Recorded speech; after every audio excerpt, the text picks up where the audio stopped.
Bismillahirrahmanirrahim. Assalamualaikum warahmatullahi wabarakatuh. Alhamdulillahi rabbil alamin. Hamdan katsiran tayyiban mubarakan fih kama yuhibbu rabbuna wa yardah. Wa ashhadu an la ilaha illallah wahdahu la syarika lah wa ashhadu anna Muhammadan abduhu wa rasuluh. Allahumma salli ala nabiyyina Muhammadin wa ala alihi wa sahbihi wa man tabi'ahum bi ihsan ila yaumiddin. Ikhwani wa akhwati fillah, rahimani wa rahimakumullah. Di sesi yang kedua ini dari kajian bertema peran orang tua dalam pendidikan anak. Kita akan membaca penjelasan ulama Ibnul Qayyim rahimahullahu ta'ala, yang beliau menjelaskan bahwa pada hari kiamat orang tua akan ditanya oleh Allah tentang bagaimana tanggung jawab dia terhadap anaknya. Yang lebih dulu ditanya adalah orang tua bagaimana bersikap pada anaknya, bagaimana mendidik anaknya, dibandingkan pertanyaan terhadap anak bagaimana berbakti ke orang tua. Yang lebih dahulu ditanyakan itu tanggung jawab orang tua.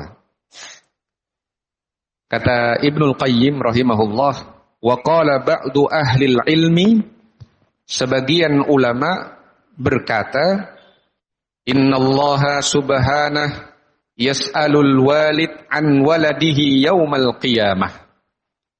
Sesungguhnya Allah yang maha suci akan bertanya kepada orang tua tentang anaknya pada hari kiamat. Qabla an yas'alal walad an walidihi. Sebelum Allah bertanya, meminta pertanggungjawaban seorang anak bagaimana sikapnya kepada orang tua. Fa innahu kama anna lil abi 'ala ibnihi haqqan falil ibni 'ala abihi haqq. Karena sebagaimana orang tua punya hak terhadap anak, demikian juga anak punya hak terhadap orang tua. Fakama qala ta'ala, sebagaimana firman Allah Ta'ala, wa wassaynal insana biwalidayhi husna. Kami wasiatkan kepada manusia untuk berbuat baik kepada kedua orang tua. Surah Al-Ankabut ayat 8. Kalau tadi wawassaynal insana biwalidayhi husna, itu adalah diingatkan oleh Allah bahwa orang tua punya hak terhadap anak. Ada juga ayat Al-Quran yang menjelaskan bahwa anak punya hak terhadap orang tua. Allah Ta'ala berfirman, qu anfusakum wa ahlikum nara wa quduhan nasu wal hijarah. Jagalah diri kalian dan keluarga kalian dari api neraka, yang bahan bakar api neraka itu berupa manusia dan batu. Surah At-Tahrim ayat 6. Qala Ali bin Abi Thalib berkata, allimuhum wa addibuhum. Ajari mereka, tanamkan adab yang baik kepada mereka. Jadi bagaimana kita menjaga diri dan keluarga kita dari api neraka? Dengan mengajarkan ilmu kepada mereka dan mengajarkan adab yang baik kepada mereka. Allimuhum wa addibuhum. Ucapan Ali bin Abi Thalib radhiyallahu anhu. Wa qala ta'ala, dan Allah Ta'ala berfirman, wa'budullaha wa la tusyriku bihi syai'an wa bil walidaini ihsana wa bidzil qurba. Wa'budullah, beribadahlah kalian kepada Allah, wa la tusyriku bihi syai'a, jangan kalian menyekutukan Allah dengan suatu apapun, wa bil walidaini ihsana wa bidzil qurba, berbuat baiklah kepada kedua orang tua dan kepada karib kerabat. Surah An-Nisa ayat 36. Wa qala an-nabiy sallallahu alaihi wasallam, Nabi sallallahu alaihi wasallam bersabda, i'dilu baina auladikum, bersikap adillah terhadap anak-anak kalian. Fawasiyatullah lil aba bi auladihim sabiqatun ala wasiyatil aulad bi abaihim. Wasiat Allah kepada para ayah untuk bersikap baik, memperhatikan anak-anak mereka, itu Allah kepada anak untuk berbuat baik kepada ayah-ayah mereka. Qala Allah Ta'ala, Allah Ta'ala berfirman, وَلَا تَقْتُلُوا أَوْلَادَكُمْ خَشْيَةَ إِمْلَاقٍ, jangan kalian membunuh anak-anak kalian karena kalian takut miskin. Quran Surah Al-Isra ayat 31. Kemudian kalimat berikutnya yang akan disebutkan oleh, yang akan kita baca dari penjelasan Ibnul Qayyim. Ibnul Qayyim mengingatkan, jangan mengabaikan pengajaran ilmu untuk anak-anak kita. Faman ahmala ta'lima waladih ma yanfa'uhu wa tarakahu suda faqad asa'a ilaihi ghayatal isaa'ah. Faman ahmala, barang siapa yang mengabaikan ta'lima waladihi, pengajaran ilmu kepada anaknya, ma yanfa'uhu, yang bermanfaat untuk anak itu, wa tarakahu sudan, dan dia biarkan anaknya tidak terurus, tidak diperhatikan kebutuhan ilmunya, dibiarkan begitu saja, faqad asa'a ilaihi ghayatal isaa'ah, maka dia telah melakukan puncak keburukan kepada anaknya itu. Wa aktsarul aulad innama jaa fasaduhum min qibalil aba. Kebanyakan anak rusaknya itu dari sisi ayah mereka. Ini kata Ibnul Qayyim dalam kitab Tuhfatul Maudud bi Ahkamil Maulud. Nah, wa aktsarul aulad innama jaa fasaduhum min qibalil aba. Kebanyakan anak, kerusakan mereka itu datang dari sisi ayah. Wa ihmaluhum lakum, karena ayah mengabaikan mereka, cuek dengan anak-anaknya. Wa tarku ta'limihim fara'idad din wa sunanihi. Ta'limahum fara'idad din wa sunanahu. Dan tidak mengajarkan kewajiban-kewajiban agama dan sunnah-sunnah kepada anak. Fa'adha'uhum sigharan falam yantafi'u bi anfusihim walam yanfa'u aba'ahum kibaran. Kalau sudah orang tua cuek dengan pengajaran ilmu untuk anak-anaknya, tidak pernah mengajari apa yang wajib dikerjakan anak itu sebagai kewajiban agama ataupun sunnah-sunnahnya, fa'adha'uhum sigharan, mereka sudah menyia-nyiakan anak-anak itu saat anak-anak itu masih kecil. falam yantafi'u bi anfusihim. Kalau tumbuh anak itu tanpa pengajaran ilmu yang benar, yang memadai, mereka tidak bisa memberi manfaat untuk diri mereka sendiri. Anak itu tumbuh tidak terbimbing, tidak sholat, atau kalau sholat terlambat, atau kalau sholat pastinya ke masjid berjamaah, sholat sendirian, atau kalau sholat tidak tumakninah, misalkan. Atau bahkan sama sekali tidak sholat.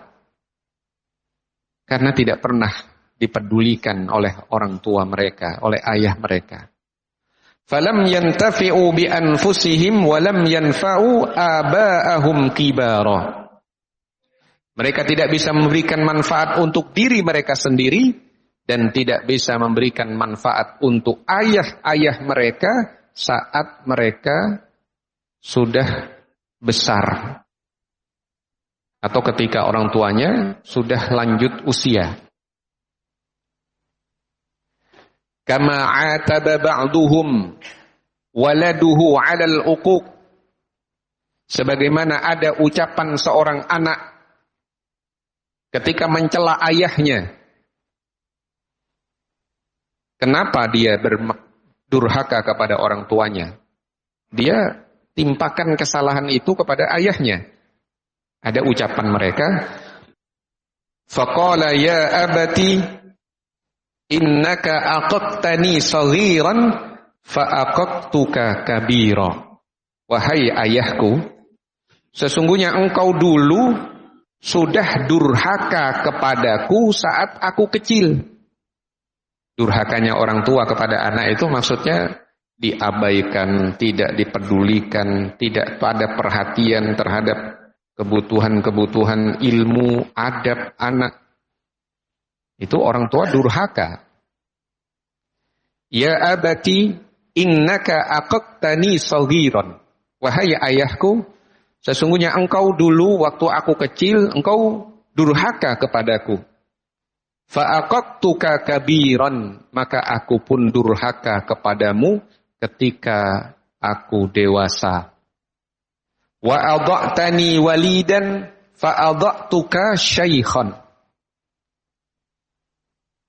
Engkau sia-siakan aku ketika aku masih kecil, maka aku pun menyia-nyiakan engkau ketika engkau sudah tua.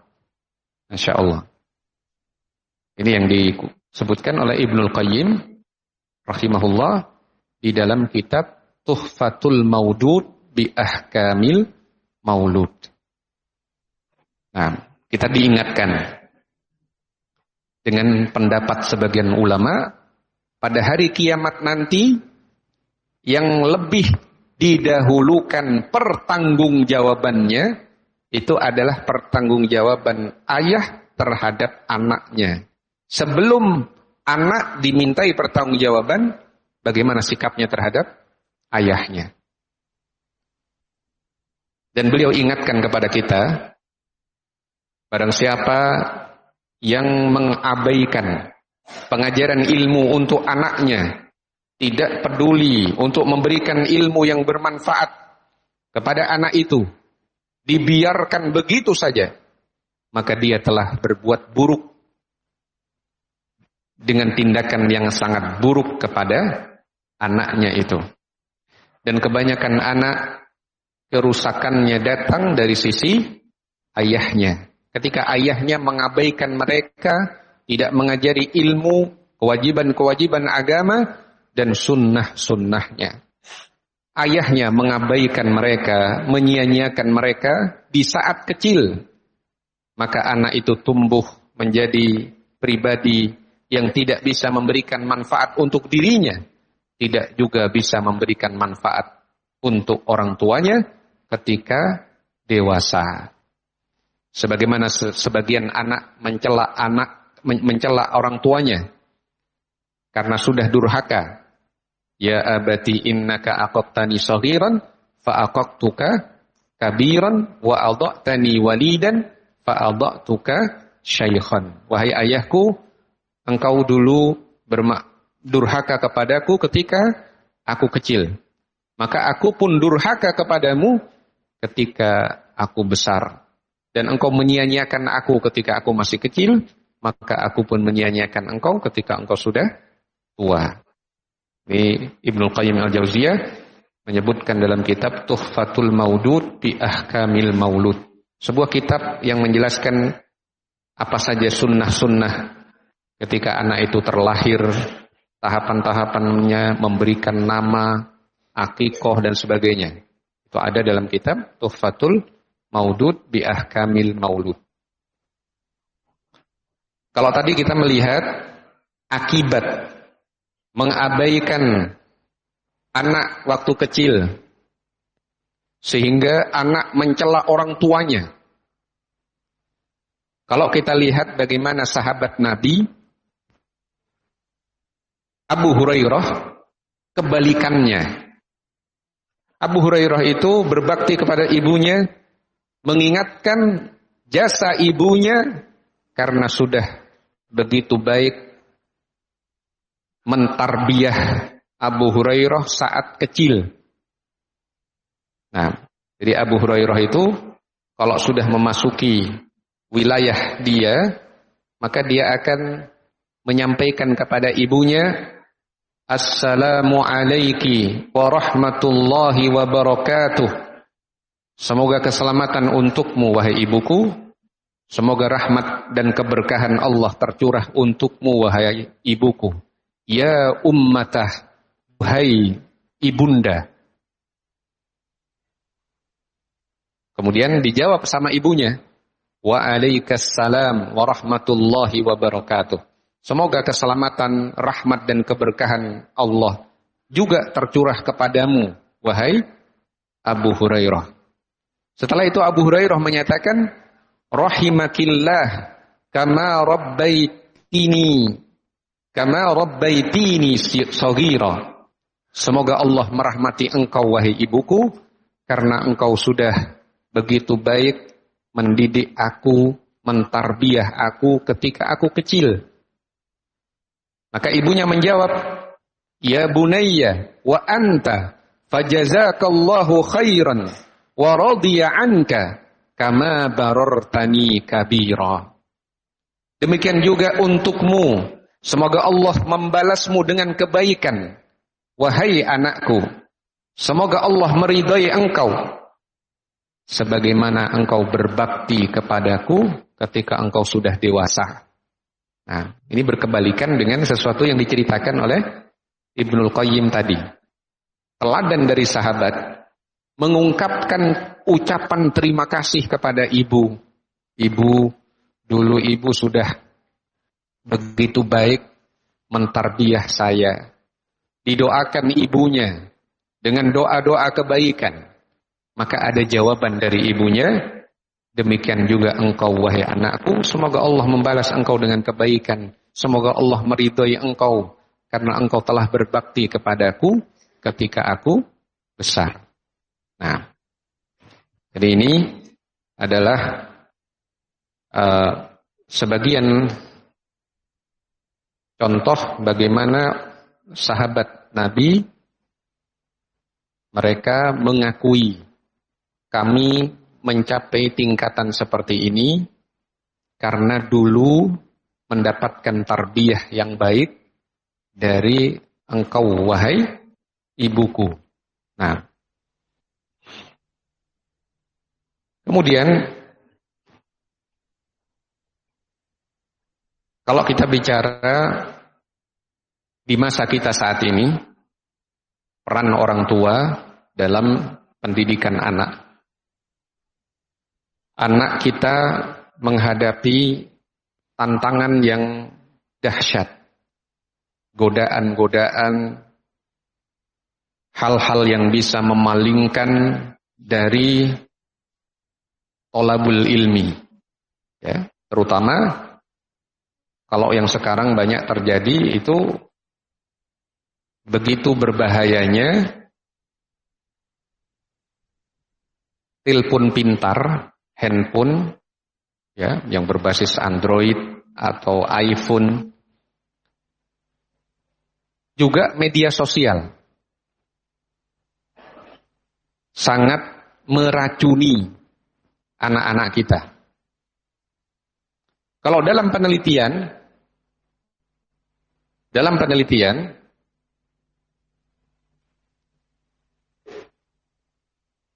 otak bagian depan manusia itu mengalami perkembangan dan berhenti di usia 25 tahun. Ada bagian namanya PFC, prefrontal cortex, yang mengatur emosi, mengatur pengendalian diri. Bagian di depan otak dari penelitian sebagian ilmuwan dewasa ini, ketika dia terus tumbuh, batasnya itu sampai 25 tahun.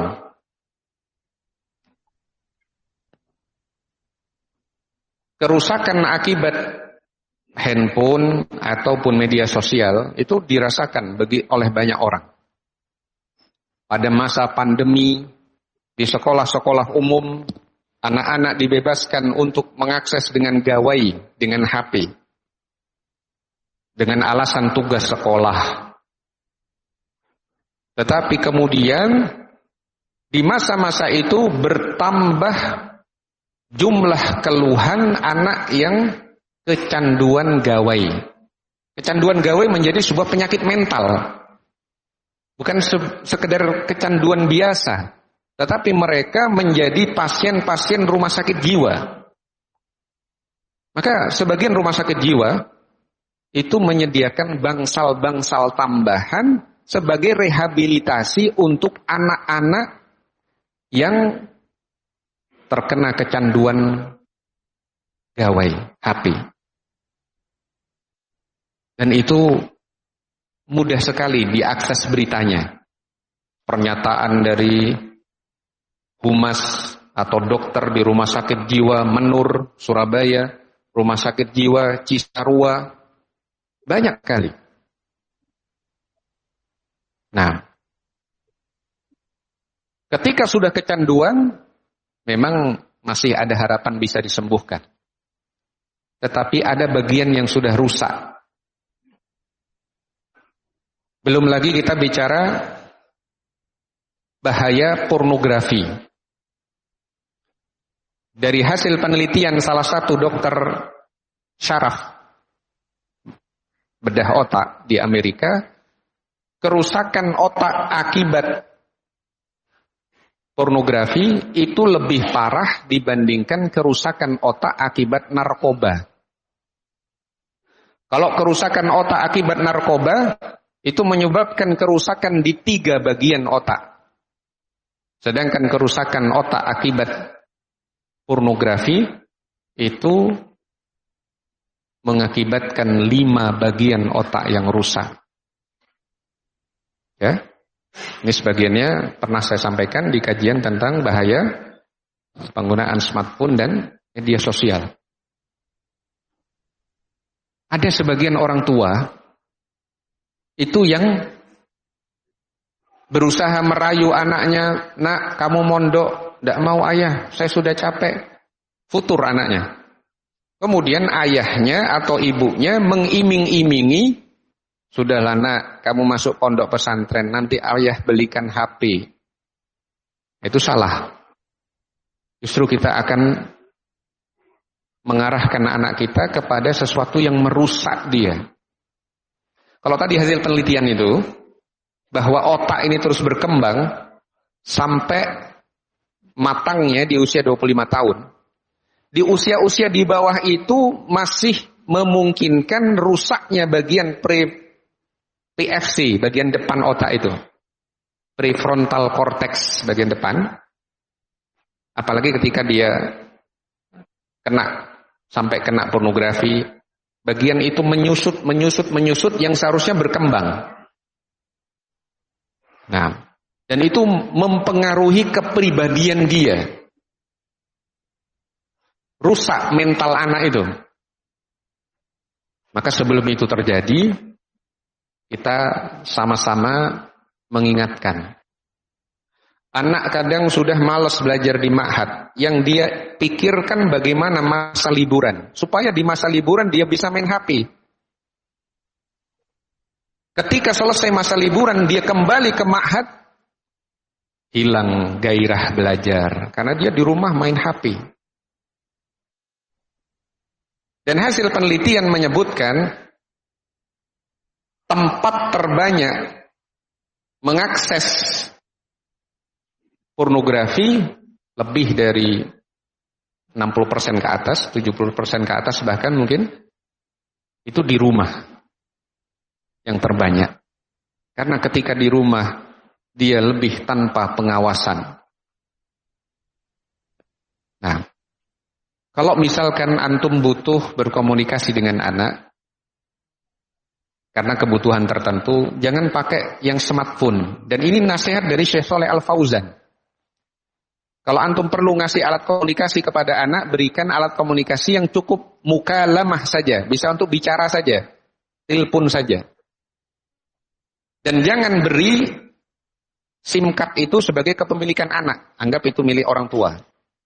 Yang kapan saja kita cabut, saat dibutuhkan dipasang. Jangan itu menjadi anak. Nah, di sebagian tempat baru-baru ini ditangkapnya teroris oleh Densus. Itu seorang anak futur. Ya sebelumnya di pondok. Kemudian futur. Dia mengakses media sosial, berkenalan dengan pemahaman-pemahaman yang menyimpang. Khawarij. Sampai dia akan membuat alat peledak. Alat peledak. Dia pesan lewat Shopee atau marketplace yang lain. Dia pesan. Dikirim ke rumahnya. Bahan-bahan peledak yang siap dirakit. Dalam keadaan orang tuanya tidak tahu apa yang dikirim untuk anaknya. Ternyata itu adalah bahan peledak yang akan dirakit. Tapi sebelum dirakit sudah ketahuan oleh aparat. Ini pelajaran bagi kita, hendaknya orang tua bisa mengontrol. Kalau anak itu beli apa, kita tanya dia, dari mana ini nak? Kamu beli untuk apa? Jangan diabaikan yang seperti itu. Karena kita khawatir kecolongan.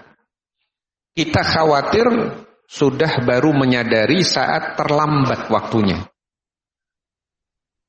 Itu akibat bahaya media sosial. Nah,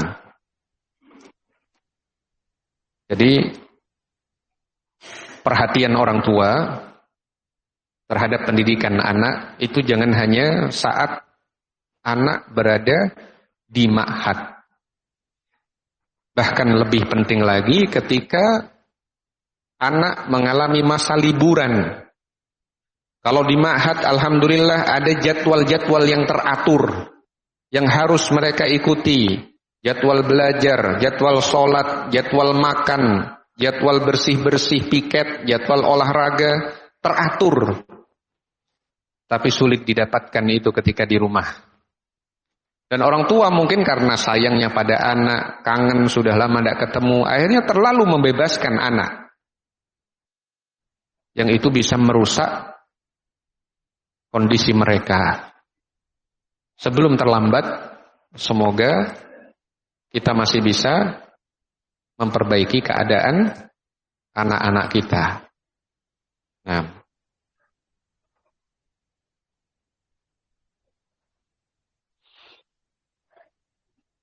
Afwan Ustaz, bagaimana dengan orang tua yang menyekolahkan anaknya di sekolah umum dengan alasan tidak mampu membiayai sekolah anaknya di Ma'had Ahlus Sunnah?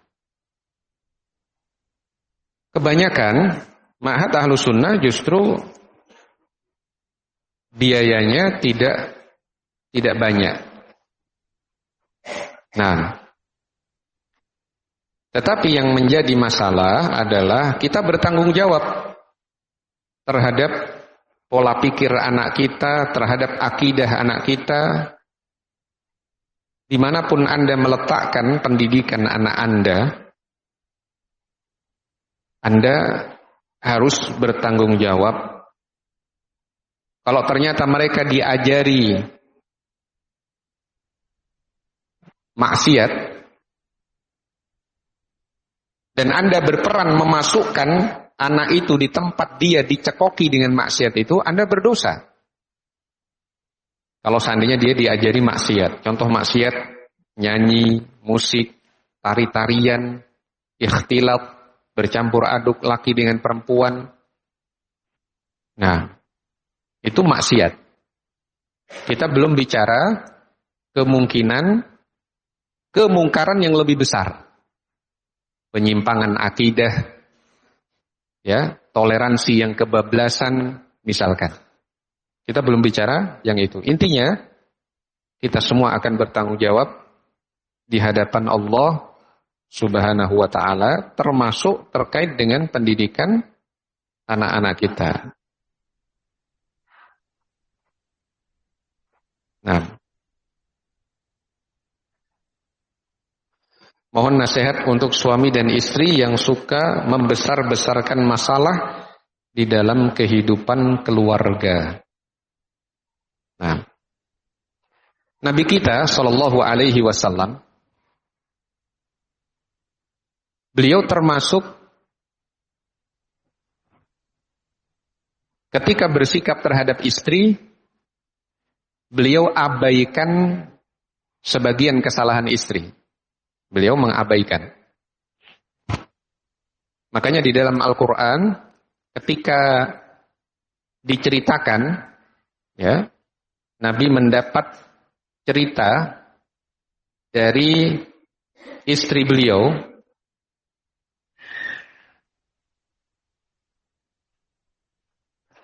dalam surah At-Tahrim, wa idh asarra an-nabiyyu ila ba'di azwajihi hadithan falamma nabba'at bihi wa adharahu Allahu 'alaihi 'arrafa ba'dahu wa a'rada 'an ba'd.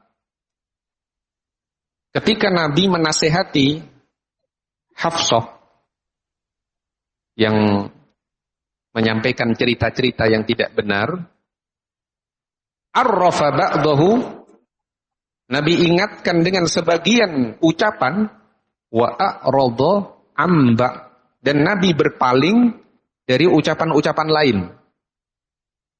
Tidak semua ucapan dinukil oleh Nabi. Tadi kamu bilang begini, tadi kamu bilang begini, ini salah. Kamu seharusnya tidak ngomong begini. Tidak semuanya dinukil oleh Nabi Shallallahu Alaihi Wasallam, karena dianggap ya sudahlah, ini diabaikan saja.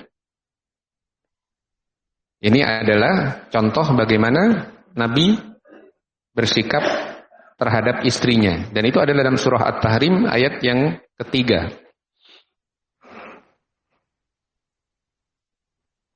Sebab masalah itu menjadi besar karena memang dibesar-besarkan.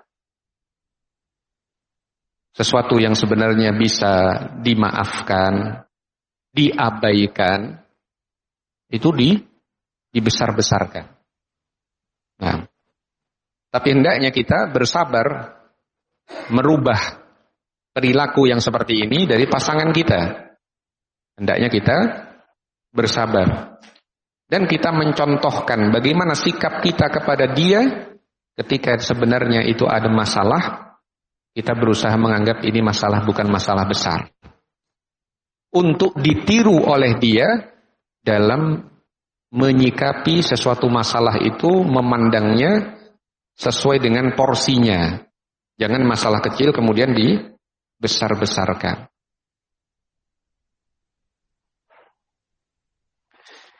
Ini ada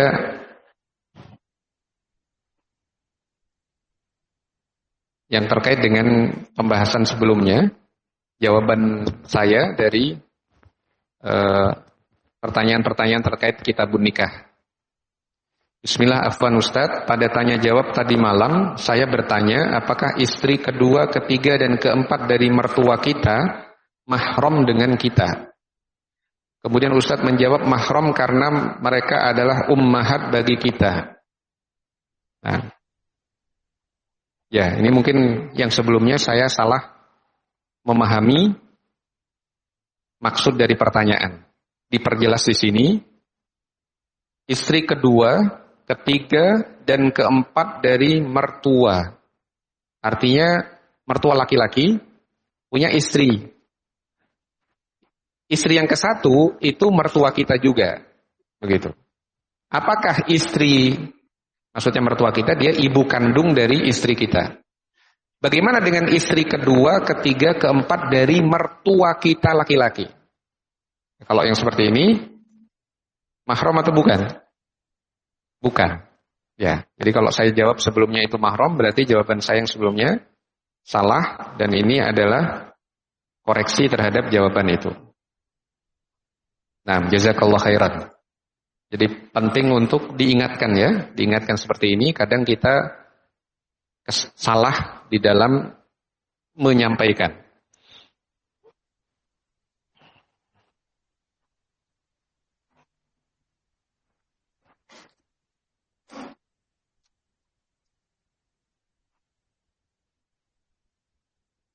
Mohon nasihat apa yang harus dilakukan orang tua kepada anak yang sudah tidak mau mondok lagi. Segala nasihat sudah diupayakan, doa kita tidak pernah putus-putus, nasihat sudah dilakukan. Urusan doa jangan diputuskan. Kalau tadi dikatakan tidak putus-putus, lanjutkan. Berdoa karena bagaimanapun yang bisa merubah hati seseorang hanyalah Allah Subhanahu wa ta'ala. Sambil kita mencermati celah-celah bagaimana suatu saat dia bisa menerima nasihat. Ini memang kondisi yang memprihatinkan, tetapi jangan putus asa, siapa tahu anaknya suatu saat mau kembali terlibat dalam ilmu. Kalau misalkan dia tidak mau mondok, coba kita carikan alternatif lain supaya dia tetap berkecimpung dengan ilmu. Contoh, misalkan dia sudah usia hafal beberapa juz, tapi dia tidak ingin terikat dengan pondok. Dia sudah usianya misalkan 17 tahun, 18 tahun. Seandainya ada ma'had ahlus sunnah yang mungkin bisa dikomunikasikan dengan ustadznya. Ustadz, ini ada anak saya, dia memang tidak mau mondok. Tetapi apakah mungkin bisa diperbantukan di ma'had karena dia memang punya hafalan, meskipun belum tuntas hafalannya. Apakah bisa dia dijadikan sebagai mustami, orang yang sifatnya mengikuti pelajaran tanpa harus diuji, misalkan. Dan dia bisa dilibatkan untuk menyimak hafalan adik-adiknya, adik-adik kelasnya. Itu salah satu alternatif. Kalaupun itu tidak memungkinkan, jangan sampai dia terputus dari majelis-majelis ilmu. Tetap diupayakan dia hadir, dia ikut kajian. Ya, kita meminimalkan mafsadah. Jadi tergantung usia anaknya berapa. Ada yang sudah tidak mau mondok lagi, tapi usianya sudah waktunya nikah, misalkan. Bisa jadi, atau usianya di bawah itu. Tentu sikapnya berbeda. Sikap kita berbeda. Tapi jangan putus dari doa kita kepada Allah. Apa yang dilakukan makmum ketika sang imam melakukan kunut setiap subuh? Terdapat perbedaan pendapat para ulama. Kalau Al-Imam Ahmad bin Hanbal rahimahullah dinukil oleh Syekh Muhammad bin Shalih Al-Utsaimin, Al-Imam Ahmad berkata, "Idza tammal imam biqanitin min salatil fajri falyutabi'hu wal yu'ammin ala du'aih." Kalau seorang imam mengimami salat dan kalian jadi makmum dia dalam salat subuh, dia membaca kunut. Ikuti dia dan aminkan doanya. Ini yang dinukil oleh Syekh Ibnu Utsaimin, dan Syekh Ibnu Utsaimin mengikuti pendapat itu. Beliau menganjurkan ikuti saja. Dalilnya keumuman hadis, ju'ilal imam liyu'tamma bih. Imam dijadikan sebagai pemimpin sholat, tujuannya untuk diikuti. Dan begitu banyak ulama kita yang berpendapat seperti ini. Selain Syekh Ibnu Utsaimin, Syekh bin Baz juga, Syekh Rabi juga berpendapat begitu. Apakah ada pandangan yang berbeda? Ada. Sebagian ulama berpandangan bahwa kalau imam kunut dalam sholat subuh, makmum diam saja, tidak ikut mengaminkan. Contoh yang berpendapat demikian adalah Syekh Muqbil bin Hadi Al-Wadi'i rahimahullahu ta'ala. Intinya kita mengakui itu perbedaan pendapat di kalangan para ulama. Manapun pendapat yang kita pilih, kalau anak pribadi cenderung pada pendapat seperti pendapat Imam Ahmad, seperti pendapat Syekh Ibnu Utsaimin, seperti pendapat Syekh bin Baz, seperti pendapat Syekh Rabi. Tapi saya juga menghormati pendapat yang berbeda. Tidak mencela saudara kita yang berpandangan berbeda.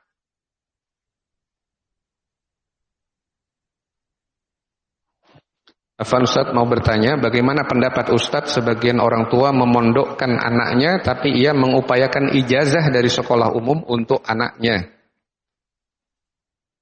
Ijazah itu sebenarnya secara zatnya tidak haram.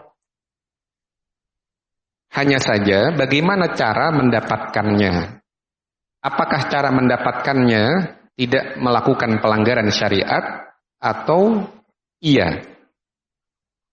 Yang berusaha kita hindari itu adalah proses mendapatkannya jika di situ ada mukhalafah syar'iyyah.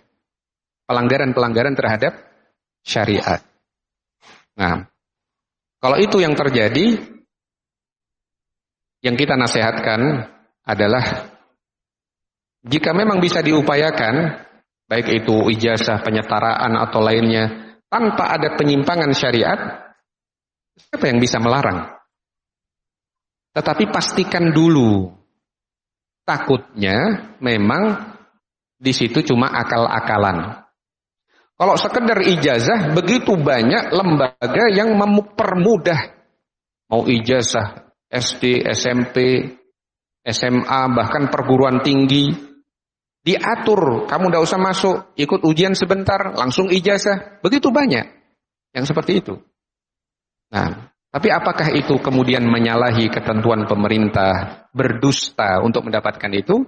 Kalau terjadi hal-hal seperti itu, kan terjadi penyimpangan pelanggaran syariat. Itu yang diingkari.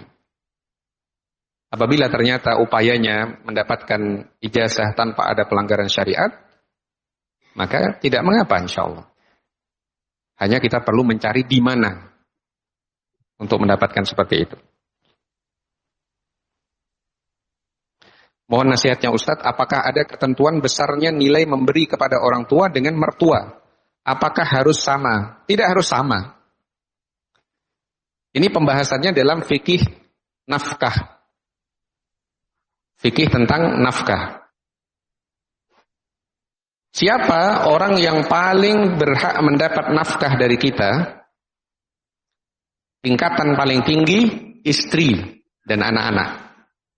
Istri sebagai pihak yang paling awal berhak mendapatkan nafkah, itu karena terikat dengan akad. Akad nikah itu langsung include padanya, sudah berisi kewajiban memberi nafkah.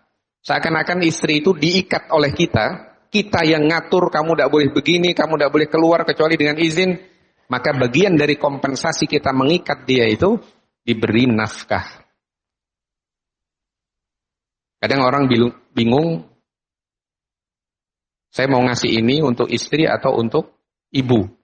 Misalkan, kita bicara istri dengan ibu dulu, sebelum antara orang tua dengan mertua.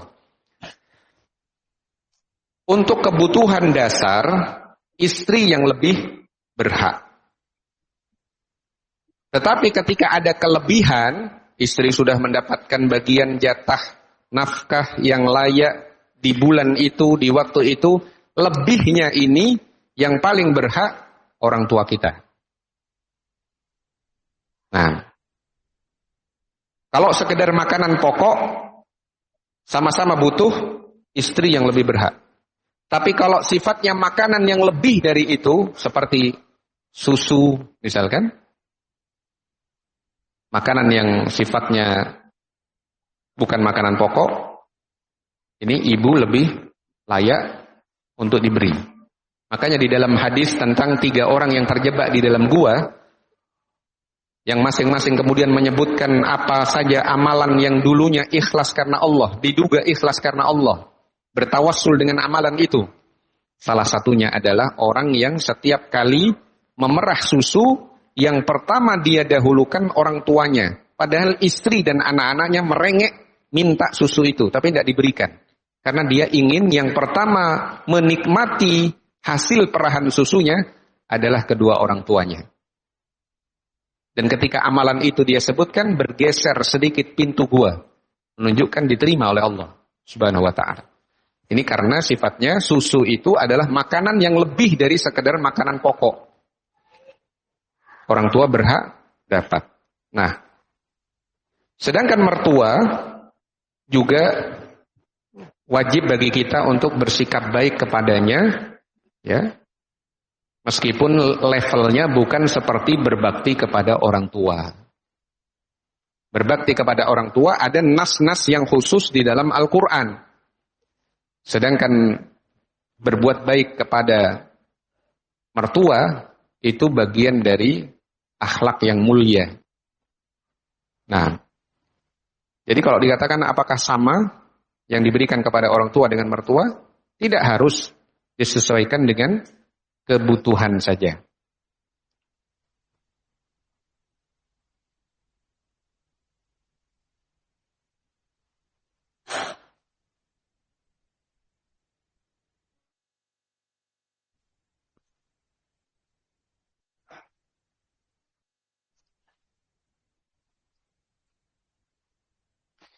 Apa hukum mengadopsi anak tetapi orang tua si anak meminta sejumlah uang?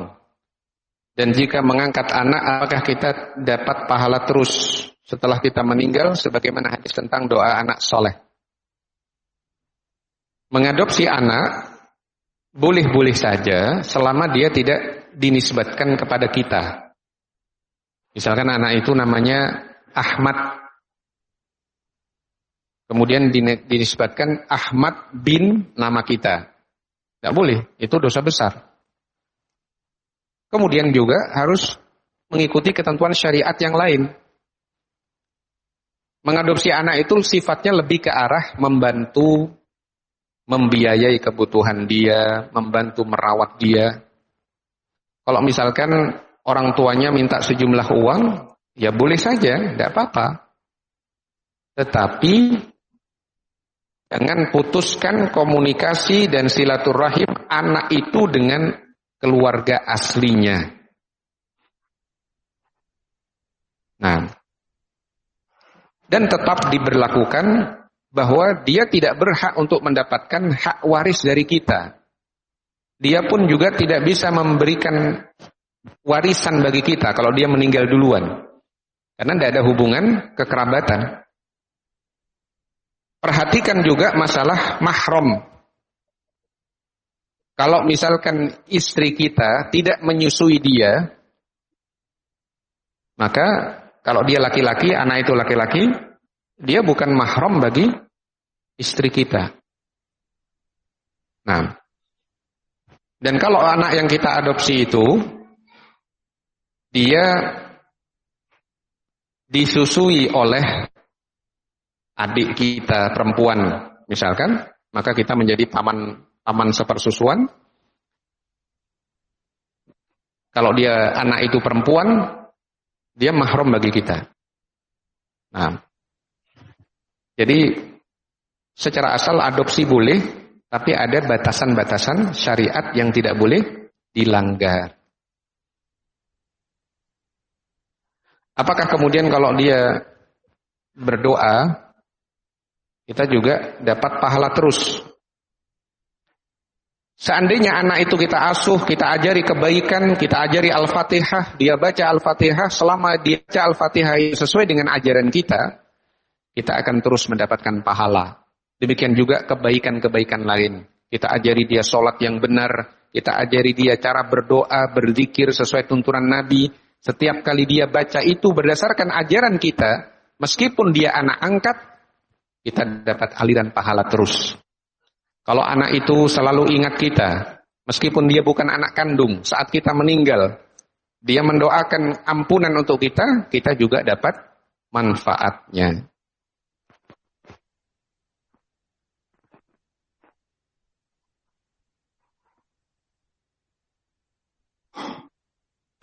Sini ada permintaan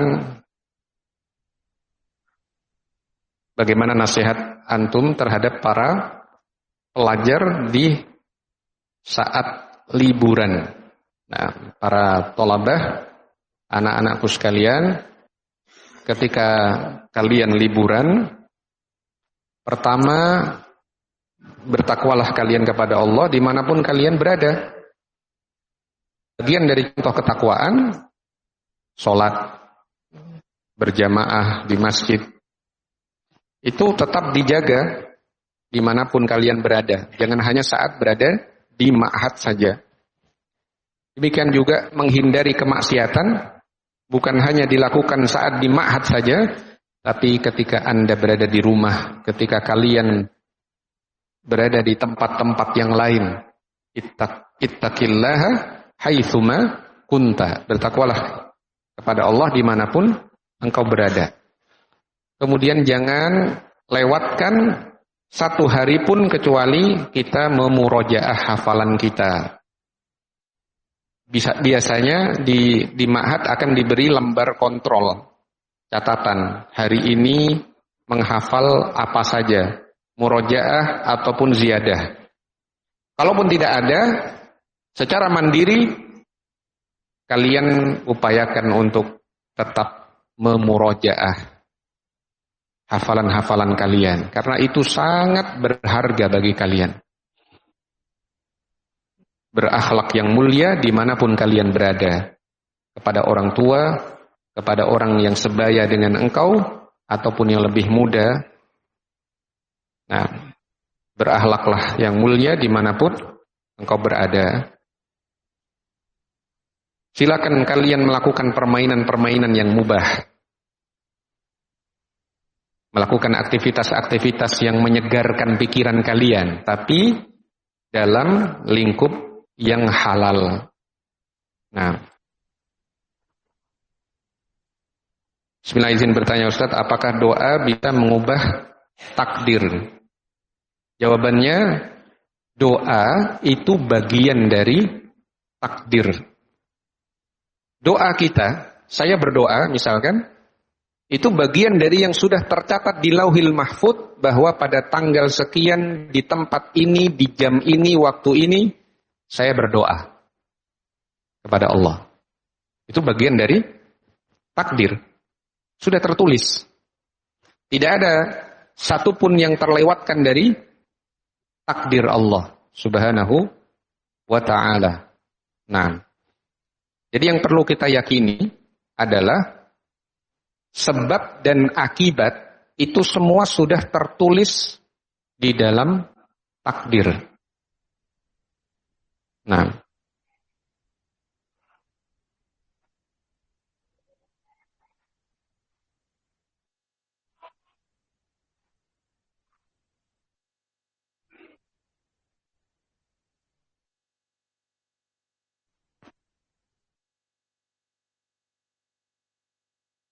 berkaitan dengan masalah apakah doa itu merupakan takdir, dan tadi kita sebutkan bahwa sebab dan akibat itu semua sudah ditakdirkan. Ada hadis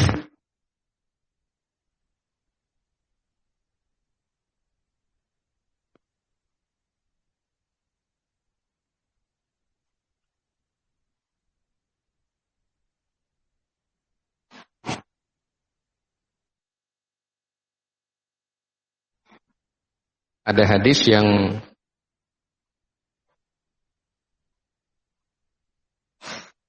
menjelaskan semacam itu. Ada hadis dalam Sahih Ibnu Hibban.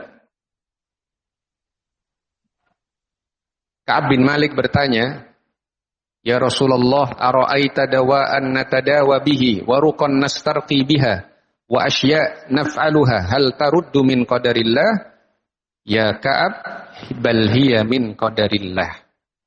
Wahai Rasulullah, bagaimana dengan obat yang kita konsumsi, ruqyah yang kita baca, dan apa yang kita lakukan? Apakah itu bisa menolak takdir Allah? Kalau kita berobat, apakah takdir kita mestinya sakit, kemudian tertolak? Ruqyah juga begitu. Nabi menyatakan, ya Ka'ab, bal hiya min qadarillah. Justru itu bagian dari takdir Allah subhanahu wa ta'ala. Ada perbedaan pendapat ulama tentang salah satu perawi, yaitu Ishaq bin Ibrahim bin Al-Ala, yang menyebabkan perbedaan pandang dalam mensahihkan atau melemahkan hadis ini. Sebagian menilai dia adalah perawi yang la ba'sa bihi, tidak mengapa, seperti kata Ibnu Ma'in, Yahya bin Ma'in. Nah, baik. Insyaallah demikian rangkaian daurah kita dari hari Sabtu kemarin, ya, di Masjid Ma'had Sabilus Sunnah. Apa yang telah saya sampaikan, al-afu minkum jika ada kekurangan, dan tetap terbuka pintu kritikan atau masukan jika sebelumnya ada hal-hal yang salah yang saya sampaikan, dan saya bertaubat kepada Allah, memohon ampun kepada Allah Subhanahu wa taala, dan berdoa kepada Allah agar Allah memberkahi upaya kita menghasilkan ilmu yang bermanfaat, dan semoga Allah Subhanahu wa taala menjadikan kita mendapatkan keberkahan dan menjadi sebab keberkahan dimanapun kita berada. Subhanakallahumma wa bihamdika asyhadu an la ilaha illa anta astaghfiruka wa atubu ilaik. Wa sallallahu wa sallama ala nabiyyina Muhammadin wa ala alihi wa sahbihi ajma'in. Wassalamualaikum warahmatullahi wabarakatuh.